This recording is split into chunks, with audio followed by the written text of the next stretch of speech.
Hi guys, for this video ay mayroon tayong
Palangga. Amo, Oppo A71.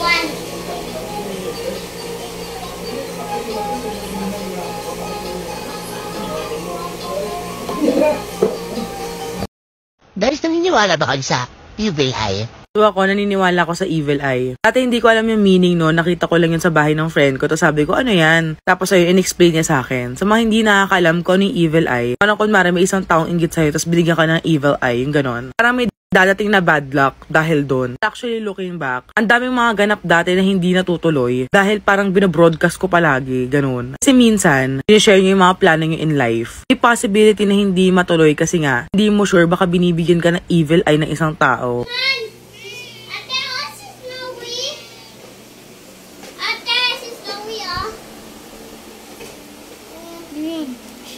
Suot mo.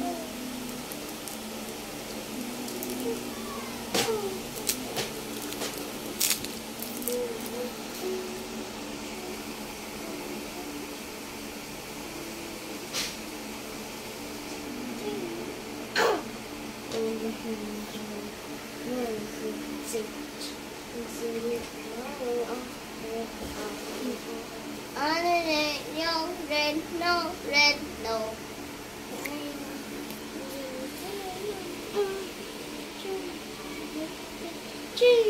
Kanda sa kamay niya.